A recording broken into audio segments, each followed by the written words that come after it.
देश में मानसून ने एक बार फिर रफ्तार पकड़ ली है। गंगा, यमुना और शारदा समेत 11 नदियां उफान पर है। उत्तर प्रदेश के चित्रकूट में मंदाकिनी नदी का जलस्तर भी बढ़ रहा है। इससे उत्तर प्रदेश मध्य प्रदेश को जोड़ने वाला पुल डूब गया है। पानी कॉलोनी और घरों तक जा पहुंचा है। उत्तराखंड के चमोली में भी देर रात से हो रही भारी बारिश के कारण बाजपुर के पास पहाड़ का एक हिस्सा खिसक गया, जिससे बद्रीनाथ हाईवे बंद हो गया है। हिमाचल में 30 जून से 15 अगस्त के बीच मानसून से जुड़ी घटनाओं में 183 लोगों की अब तक मौत हो चुकी है। शनिवार शाम 5 बजे तक राज्य में 103 सड़कें बंद थी। वहीं ओडिशा की यदि बात की जाए तो ओडिशा के केंद्रपाड़ा में एक सरकारी रेजिडेंशियल स्कूल के कैंपस में बाढ़ का पानी घुसने से लगभग 400 छात्र फंस गए।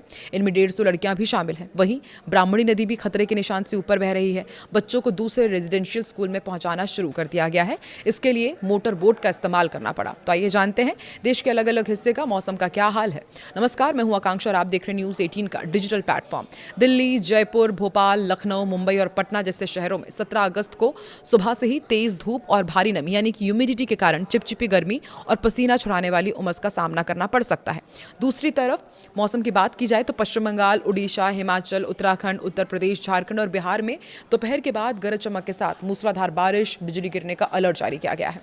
मौसम विभाग के अनुसार आने वाले दिनों में देश के मैदानी इलाकों में सुबह से ही तेज धूप खिलेगी।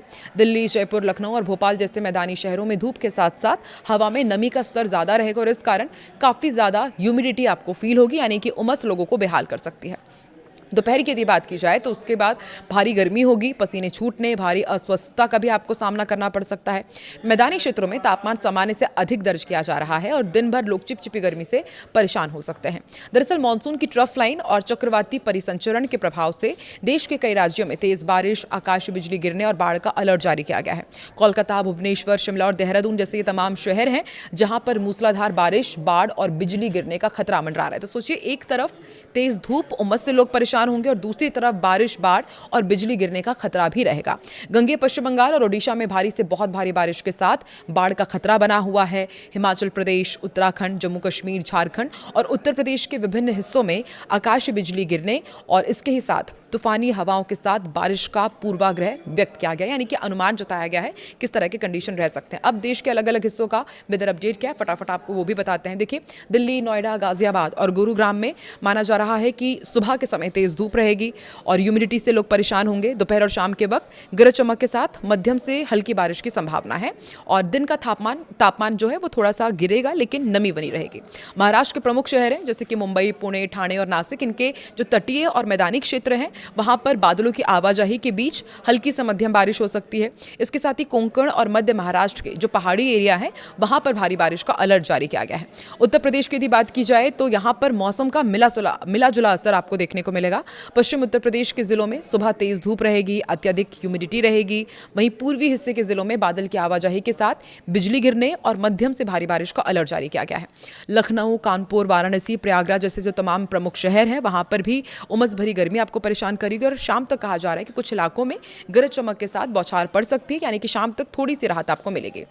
और पश्चिम बंगाल में तो लगातार हम देख ही रहे हैं कि यहाँ पर भीषण बारिश के बाद जो गंगीय इलाका है वो सबसे ज़्यादा परेशान है। मैदानी इलाकों में मौसम बेहद संवेदनशील रहने वाला है। पश्चिम बंगाल में अत्यधिक भारी बारिश और आकाशीय बिजली गिरने की संभावना जताई गई है, इसकी चेतावनी दी गई है। कोलकाता, हावड़ा, सिलीगुड़ी और दुर्गापुर में बारिश के कारण निचले इलाकों में जलभराव और बाढ़ जैसी स्थिति बन सकती है। बारिश से पहले इन शहरों में तेज धूप और नमी के कारण असहनीय उमस भी महसूस की जाएगी, जबकि तटीय क्षेत्र जो है वहाँ पर 40 से 50 किलोमीटर प्रति घंटे की रफ्तार से हवाएं चलेगी। ओडिशा का भी अपडेट आपको देते हैं। ओडिशा में उत्तर पश्चिम बंगाल की खाड़ी में बने निम्न दबाव के क्षेत्र के कारण मूसलाधार बारिश का सिलसिला जारी रहेगा। भुवनेश्वर, कटक, पुरी, संबलपुर में भारी से बहुत भारी बारिश और बाढ़ की आशंका को देखते हुए अलर्ट जारी किया गया है। दिन की शुरुआत में बादलों के बीच हल्की धूप और उमस रहेगी, लेकिन दोपहर बाद गरज चमक के साथ आकाश बिजली गिरने की प्रबल संभावना है। मछुआरों को समुद्र तट से दूर रहने की हिदायत दी गई है, उन्हें चेतावनी जारी की गई है और बाकायदा अलर्ट भी जारी किया गया है। इधर उत्तराखंड की यदि बात की जाए तो यहाँ बारिश और भूस्खलन का दोहरा खतरा बना रहेगा। देहरादून, हरिद्वार, नैनीताल, ऋषिकेश में सुबह से ही धूप निकलने और तापमान में ह्यूमिडिटी बढ़ेगी, लेकिन इसके तुरंत बाद तेज बादलों की गरज के साथ भारी बारिश हो सकती है। पहाड़ी ढलानों पर लैंडस्लाइड और नदी नालों में उफान आने से बाढ़ जैसी स्थिति भी हो सकती है। मौसम विभाग ने संवेदनशील इलाकों में आकाश बिजली से बचाव के लिए सावधानी बरतने की सलाह दी है। हिमाचल प्रदेश के अधिकांश क्षेत्रों में भारी बारिश और बिजली गिरने का पूर्वाभ्यास यहाँ पर जारी किया गया है। शिमला, धर्मशाला, कुल्लू और मंडी में दिन की शुरुआत हल्की धूप और नमी के साथ होगी, जिससे उमस महसूस हो सकती है। दोपहर बाद मौसम में तेजी से बदलाव आएगा और गरज चमक के साथ मूसलाधार बारिश शुरू होने की संभावना है। निचले इलाकों में जलभराव और पहाड़ी रास्तों पर भूस्खलन के कारण यातायात प्रभावित हो सकता है और इसलिए यात्रियों को सावधान रहने की सलाह दी गई है। झारखंड में भी मानसून अब पूरी तरह से मेहरबान होने वाला है। रांची, जमशेदपुर, धनबाद और बोकारो में सुबह के समय तेज धूप के साथ भारी ह्यूमिडिटी लोगों को बेहाल करेगी। हालांकि दोपहर के बाद आसमान में काले बादल छाए रहेंगे और तेज हवाओं के साथ भारी बारिश हो सकती है। राज्य के कई हिस्सों में आकाशीय बिजली गिरने का खतरा बना हुआ है, जिससे खुले मैदानों और खेतों में काम करने वालों को विशेष सावधानी रखने के लिए कहा गया है। आप देश के किस हिस्से में रहते हैं और वहां पर अभी वेदर अपडेट क्या है, कमेंट सेक्शन में जरूर बताएं।